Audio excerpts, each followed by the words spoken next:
I often remember myself as this small kid back in Kashmir, walking along this hilly road from my village Devipura to another village, Kawarigam, where I used to attend my school. While walking on the road, I would often play with pebbles and stones on the road and would also imagine doing a lot of things when I would grow up. Sometimes I dreamt of becoming a doctor. Sometimes I would dream of becoming a scientist. I didn't know what a scientist was, but I'd heard my father say that scientist is one who finds cure to diseases and invents things. Sometimes I wanted to become a divisional commissioner, because in our place, divisional commissioner was the one who issued orders as to when the schools would be shut for winter vacations in December and when they would reopen after the winters in March. I don't know to what extent, how much all this meant at that point of time. But somehow I think I always believed that there were things doable in life, and I too wanted to do something.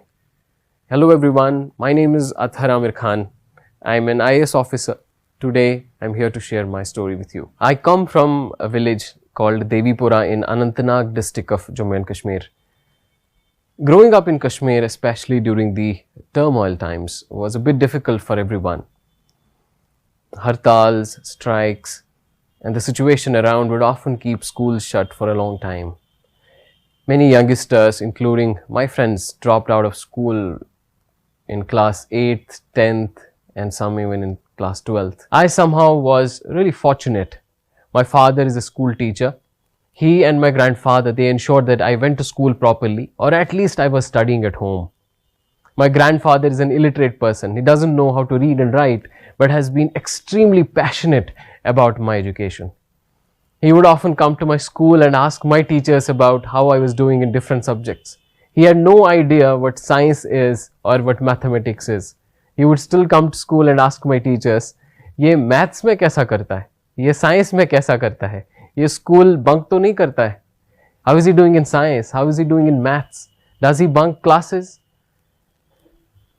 I have seen him work really hard in our agricultural fields. His hard work and his goodness in dealing with people and in dealing with life in general has always inspired me.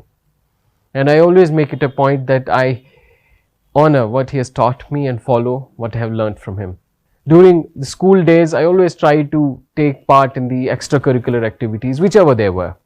In class 10th, I got an opportunity to represent J&K in the National Children's Science Congress, which was held that year in Gangtok, Sikkim. This was somehow a turning point in my life. In Gangtok, I got to meet and interact with students from all across the country, from every state of our country. I got to see the richness, the culture, the diversity of our country, and it felt really amazing. We also got an opportunity to meet and interact with former President of India, Dr. APJ Abdul Kalam, and meeting him is probably the best thing that can happen to a student. He inspired us with his ideas of igniting minds. I remember one example which he shared with us, the story of a bumblebee, that the laws of aerodynamics say that a bumblebee cannot fly because of its body to mass ratio and etc.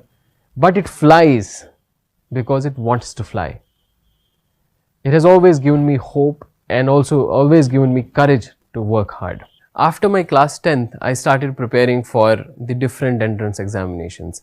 In 11th and 12th, I had taken both biology as well as mathematics as my subjects. Initially, I joined the Government Medical College Jammu after clearing the pre-medical entrance examination. Then while I was in the GMC, the results of our IIT JEE examination were out, and then I decided to shift to Indian Institute of Technology, Mandi, where from I completed my BTech in electrical engineering. Towards the end of my college, there was this lot of mental tussle going on as to what to do once we are out of college, whether to go for higher studies or join a company or civil services. And I spent a lot of time thinking about it. And I realized that the civil services was something I was really fond of, I was really fascinated with. The impactful work, the opportunity it offered was really immense. And I started preparing for the UPSC examination alongside my last semester in college. I had also joined some weekend classes in Delhi. So every weekend On Friday evening, I would hop onto a bus from Mandi, Himachal Pradesh, reach Delhi in the morning on Saturday, attend classes on Saturday, write a mock test on Sunday, then get back onto bus on the Sunday evening and reach Mandi, Himachal Pradesh back on Monday morning for my regular college work. Becoming an IAS had become a dream and passion. So I was really inspired by the kind of work, by the role of like a catalyst that a civil servant did. You were not a teacher, but you could still ensure that the education system was better. You are not a doctor, but you could still ensure that the health services, the medical services in the area where you serve are better. You don't drive around buses or cars, but you could still ensure that the transport system in your place is better, in your place is more organized. And by the end of my 8th semester, I appeared in the preliminary examination of UPSC Civil Service examination, and subsequently in the mains and the interview. And that year I got rank 571 in the examination. I could not get into the Indian Administrative Service, but was offered the Indian Railways Traffic Service, the IRTS. And then I decided that I'll write the examination again, this time with even more hard work. So then I started reading more books, starting making new notes, practicing more papers, revising again and again. And at the end of that exercise that year, I wrote the examination and was fortunate enough to get the rank 2 in the examination, and then joined the Indian Administrative Service. Right now, I am posted as CEO Zilla Parishad in the Jaipur district of Rajasthan. As I look back towards my journey, there are 3 things which I carry forward. Number 1, daring to dream, opening one's imagination to possibilities. Everyone has a right to dream, and then there is no reason why one shouldn't. There are so many people who have achieved so much despite odds, despite challenges. So if they could, why can't we? We don't have to put boundaries or limitations to our dreams. Instead, we have to let them be infinite. Number 2, failures are a part of life. Difficulties and challenges are what make something worth striving for. So when your chips are down, when you think that you can't do it, that's the time when you have to pull up your socks, push yourself, and let your dreams fuel you. We don't have to be scared of failing. We don't have to be scared of failure.